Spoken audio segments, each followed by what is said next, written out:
Como segundo punto de la exposición, me referiré a los aspectos posteriores a la Constitución, al Código de Comercio, que han incidido notablemente sobre el Código de Comercio. En 1971 se definió la empresa, en el artículo 25. Y en el esquema de la Constitución del 86, y no es para ser muy jocosos, esa fue la Constitución que a mí me tocó estudiar cuando hice pregrado, ¿no es cierto? En esta Constitución se hablaba de la función social de la propiedad. Nuestro Código de Comercio, podemos decir, era perfectamente apto al esquema constitucional de 1886. La pregunta que uno tendría que hacerse es, ¿la norma constitucional sobreviniente lo afectó? ¿Genera la necesidad de producir reformas para que el código se pueda adaptar a la nueva realidad constitucional? Yo pienso que sí, pero más que reformas de derecho positivo, tenemos que hablar de pronto de reformas en el campo de la interpretación del derecho comercial, tal como lo dijo la Corte Constitucional en una sentencia que es la T-506 del 92, con ponencia de Ciro Angarita, que dijo más o menos, el derecho comercial tiene que interpretarse en clave con la Constitución de 1991 y sobre todo respetando el listado de derechos fundamentales que están en esa obra constitucional. Entonces, sin duda alguna, yo pienso, a mi juicio, que si bien la normativa constitucional genera la necesidad de algunas reformas de índole en nuestro derecho positivo, la mayor carga la tenemos nosotros los intérpretes.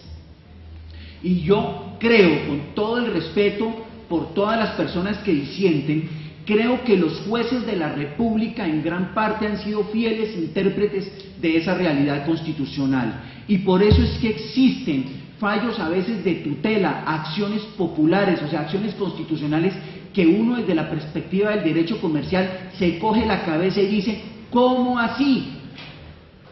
Pero que son perfectamente justificables desde el campo constitucional. Y yo creo que nosotros los comercialistas tenemos que tomar nota de una realidad, y esa realidad es que nuestro derecho comercial no puede estar por encima ni en un rango igual o superior al de la Constitución Nacional. Nosotros tenemos que partir de la base de que nuestra área jurídica necesariamente también tiene que emanar de la Constitución Nacional. Por eso creo yo que negar la constitucionalización del derecho privado es un error. Una cosa muy distinta es que todo hoy en día se haya vuelto comercial, y por eso se habla de la comercialización del derecho civil. Pero otra muy distinta y muy diferente es decir que esa comercialización del derecho civil implica necesariamente la lejanía o la desobediencia del derecho comercial respecto del derecho constitucional. Y dentro de ese ámbito constitucional llamo la atención sobre algo. El artículo 333 de la Constitución, a diferencia de la Constitución del 86, que no decía nada sobre la materia, consagra la función social de la empresa. Y quiero resaltar algo, hay una norma especial sobre función social de la propiedad, que si mal no estoy es el artículo 58 de la Constitución. Si se hubiera concebido que la empresa es un bien, no habría habido necesidad de haber escrito el artículo 333. O sea, la empresa no es propiedad de nadie, más o menos es lo que significa el artículo 333. Pero sea propiedad o no, lo importante es que quien ejerce la empresa, esa actividad, tiene que observar unas reglas fundamentales que se refieren a la función social de la empresa. Y ojo con esto, la función social de la empresa, junto con la función social de la propiedad, abro un paréntesis, dentro de la función social de la propiedad, sin duda alguna entra la propiedad accionaria. ¿Quién ha dicho que los accionistas no tienen deberes de función social con sus acciones? Cierro el paréntesis. Esa conjunción de función social de la propiedad y de la empresa sin duda alguna tiene un efecto demoledor, pero en sentido positivo, frente a la interpretación y la aplicación del derecho comercial, no solamente de las sociedades comerciales, porque eso significa palabras más, palabras menos, que el empresario, en este caso la sociedad comercial, tiene unos deberes jurídicos, y por esa razón yo personalmente pienso, y lo expreso respetando siempre la opinión de todos los que piensan distinto, que la responsabilidad social empresarial en el fondo es función social de la empresa, y eso no es una obligación natural, eso es una obligación civil. Es decir, la responsabilidad social empresarial es una obligación civil jurídicamente exigible. No es dádiva que una ley, que una empresa tenga que respetar el medio ambiente. La responsabilidad social empresarial nunca puede concebirse en términos sanos como una expresión de beneficencia por parte del empresario. No, es que el empresario tiene que comportarse bien. El empresario no tiene que contaminar. El empresario no tiene que contratar mano de obra infantil. El empresario no, es decir, esas son normas jurídicas exigibles. Si usted quiere pasar esos estándares, pues eso está muy bien, pero la principal expresión de la responsabilidad social es garantizar en pleno cumplimiento del orden jurídico la viabilidad de la empresa. Esa es la principal responsabilidad social empresarial, y yo creo que ese es el tenor del entendimiento del artículo 333 de la Constitución Nacional. Un paradigma en esta interpretación, sin duda, es la sentencia SU 1023 de 2001 de la Honorable Corte Constitucional, en donde, palabras más, palabras menos, se hizo responsable a la Federación Nacional de Cafeteros por el pasivo pensional de una sociedad subordinada que se llamaba Flota Mercante Gran Colombiana. ¿No es cierto? Si nosotros hubiéramos aplicado un derecho comercial exclusivamente decimonónico, la solución hubiese sido sencillamente: el accionista no tiene el deber de pagar las obligaciones laborales de la sociedad participada. Muy bien. La Constitución Nacional dibujó un esquema nuevo de supervisión de la empresa, particularmente artículo 189, numeral 24, que le asigna a la rama ejecutiva del Poder Público, y en particular al Presidente de la República, la misión de supervisar y ejercer la inspección, vigilancia y control sobre las sociedades, las cooperativas, las instituciones de valores, las instituciones financieras, etcétera, etcétera.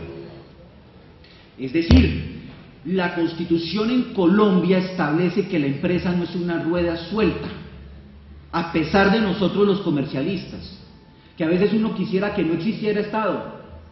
La verdad es esa. Cuando uno está tramitando una fusión, toca pedir la autorización a la Superintendencia de Industria y Comercio. Toca decir, pero hay que hacerlo, porque la norma constitucional lo ordena. Entonces, quiero señalar simplemente que la supervisión emana de la Constitución. Nos preguntamos entonces, y yo creo que ese es el fondo del tema: ¿qué modelo de Estado queremos nosotros frente a la empresa? Porque el Estado supervisa, pero el Estado también es empresario, y el Estado también regula. Simplemente dejo eso, hay muchos modelos, pero lo dejo como interrogante.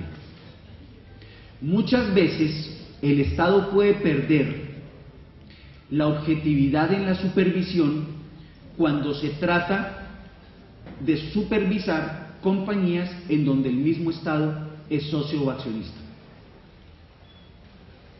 La siguiente, por favor. Bien.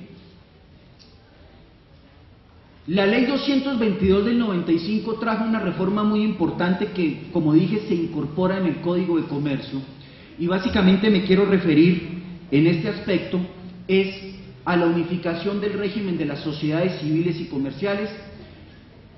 Se enriqueció el tema de gobierno corporativo con la instauración de los deberes o un mayor desarrollo de los deberes de diligencia y de lealtad de los administradores, y sobre este aspecto quiero señalar: en el mundo contemporáneo la tendencia es la siguiente, a propósito de los deberes.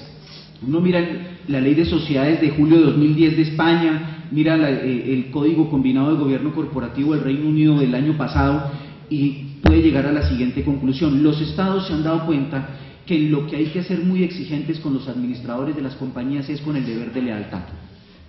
Es decir, con el deber de los administradores de siempre hacer prevalecer el interés de la compañía sobre su propio interés o sobre el interés de otros. ¿Me hago entender? Espero haber sido claro. Y ustedes van a decir, bueno, pero el deber de diligencia, mire, alguien decía, pero si alguien quiere ser negligente con intención, hay que castigarlo. Pues quien es negligente por intención, en el fondo es desleal. Y eso cambia el paradigma, porque hay una regla en nuestro Código de Comercio, en la Ley 222, que prohíbe limitar la responsabilidad de los administradores al monto de pólizas o cauciones emitidas por compañías de seguros. Yo creo que con el tiempo va a haber una reforma legal en Colombia, sobre todo porque ya hay algo al respecto, decreto 1925-2009, donde se ocuparon solamente del deber de lealtad, y va a haber una reforma en el sentido de flexibilizar un poco el deber de diligencia y fortalecer o apretar las tuercas respecto al deber de lealtad. Simplemente señalo lo siguiente: la mayoría de defraudaciones que han existido, o que ha existido mejor, en el derecho comparado, piensen ustedes Enron, Parmalat, pero piensen aquí en Colombia, Grupo Nule y todo lo que estamos viviendo por estos días, donde a veces uno quisiera levantarse y decir no quiero ver un periódico, tienen que ver es con temas atinentes al deber de lealtad, no a la negligencia de los administradores, y al deber de lealtad de los administradores con un problema adicional. En Colombia, normalmente los administradores tienen la condición de accionistas. Entonces, en el fondo, lo que estamos examinando es el deber de lealtad del accionista frente a la compañía. Bien, el tema de la supervisión estatal. La Ley 222 colocó artículo 83 inspección, artículo 84 vigilancia y artículo 85 control. Yo creo que ese sistema hizo crisis, porque hay una realidad incontenible frente a la cual el Estado se tiene que adaptar en su estructura institucional, y son los grupos empresariales. Y en Colombia, con la cantidad de superintendencias que hay, lo que uno está encontrando es que gran parte de la falencia se presentó porque distintas superintendencias conocen de la supervisión sobre compañías o entidades que pertenecen a un grupo. 6 superintendencias para una sola empresa, sin un criterio unificador en cuanto a lo que se está supervisando. Se generó una distracción del Estado respecto de lo importante. Esa diversificación de la supervisión, sin duda alguna, tiene que ser corregida. Y a ese respecto nos tenemos que preguntar hasta qué punto es conveniente, y ayer lo decíamos con algunos conferencistas, pues esa fue mi opinión, sin comprometerlos a ellos, hasta qué punto es conveniente seguirle entregando funciones jurisdiccionales a entes del Poder Ejecutivo. Terminan más preocupados, a mi juicio, por ser jueces que por supervisar. Muy bien. El otro aspecto importante es la organización del tema de la insolvencia, que no es tema de mi exposición, pero yo creo que la Ley 222 del 95, cuando instauró la liquidación obligatoria y el concordato preventivo, lo que hizo en el fondo fue generarle a Colombia y a la comunidad académica la preocupación por el tema de la insolvencia. No olviden ustedes algo: cuando la gente se asocia, la gente es feliz. Dice, qué rico nuestro emprendimiento, pero nunca se visualiza en una eventual crisis. Yo recuerdo a Galgano, cuando yo estudié por fuera, que Galgano decía, las sociedades son como el matrimonio, uno no tiene que ver con quién se está casando, sino de quién se va a divorciar, ¿no es cierto? Y eso puede pasar, o sea, cuando usted está generando una sociedad, usted no se imagina que puede fracasar. Cuando usted se está casando bobo, además yo creo que con un vicio del consentimiento por falta de capacidad, ¿no es cierto? Y además, pues, no sé si habrá nulidad por objeto ilícito, pero lo cierto es que usted está fijándose solamente en un aspecto positivo. Entonces, las normas sobre insolvencia resaltaron, ojo, a usted le puede ir mal, Y entonces aquí hay unas reglas. Esa es una cuestión que es muy meritoria de la Ley 222 del 95, junto con los acuerdos de accionistas. El tema de los acuerdos de accionistas, yo diría que también es un tema muy de moda y que sirve mucho en el ámbito del derecho de sociedades. Por los acuerdos de accionistas, en el fondo lo que se hace es disponer sobre el ejercicio de los derechos emanados de la condición de accionistas, disponer de cierta manera, dependiendo de lo que se propugne por esos acuerdos. La regla de oro en los acuerdos de accionistas es que a lo sumo esos acuerdos pueden ser oponibles frente a la sociedad, pero nunca pueden comprometer a la compañía. Sigamos, por favor.